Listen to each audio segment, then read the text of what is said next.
মহান বিজয় দিবস উপলক্ষে আমিরাতের মাটিতে প্রবাসী বাংলাদেশিদের নিয়ে আবারও বসেছে ফুটবল উৎসব। দুবাইয়ের বাংলাদেশি ক্রীড়া মুদিদের নিয়ে গঠিত ইন্টারন্যাশনাল সিটি ক্লাবের উদ্যোগে শনিবার রাতে মাসব্যাপী এই ফুটবল টুর্নামেন্টের উদ্বোধন করা হয় বর্ণাঢ্য আয়োজনের মধ্য দিয়ে।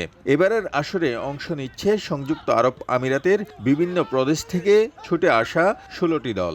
লক্ষ্য উদ্দেশ্য হলো আমাদের বাংলাদেশকে ব্র্যান্ডিং করা, সম্মানজনক স্থানে নিয়ে যাওয়া, কিভাবে নেওয়া যায়। খেলাধুলার মাধ্যমে তারা মেন্টালি ফিজিক্যালি ফ্রেশ থাকে, তারা ব্যবসা বাণিজ্য প্রত্যেকটা ক্ষেত্রে তারা এগিয়ে যাবে, সেটাই আমরা শুভকামনা করি। আমরা যারা ব্যবসায়ীবৃন্দ আছি, অতিথিবৃন্দ আছি, সব সময় সহযোগিতা করব এবং আপনারা যেন সুন্দরভাবে পরিচালনা করে দেশের নাম, দেশের সম্মান বৃদ্ধি করতে পারেন। এবং খেলোয়াড়বৃন্দের কাছে আমি আশা করব আপনারা সুশৃঙ্খলভাবে খেলার পরিচালনা শেষ করবেন। উদ্বোধনী দিনে শারজা ফুটবল ক্লাব 1-0 গোলে হারায় বিএফসি সিটিকে। টান টান উত্তেজনার ম্যাচ দেখতে পেয়ে উচ্ছ্বসিত উপস্থিত দর্শকরা। আমাদের মূল উদ্দেশ্য হচ্ছে ইয়ং জেনারেশনকে খেলাধুলার ধাবিত করা, যাতে সবাই ড্রাগ থেকে দূরে থাকে। 7টা স্টেট নিয়ে আমরা কথা বলতে পারি এবং খেলার উপযুক্ত আয়োজন করতে পারি।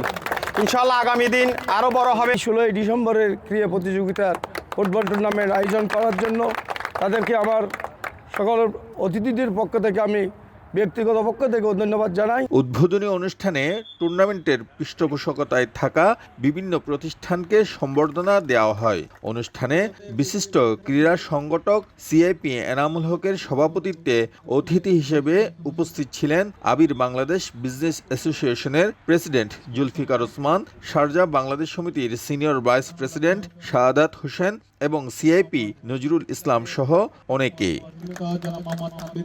শিবলি আল সাদিক, সময় সংবাদ, সংযুক্ত আরব আমিরাত।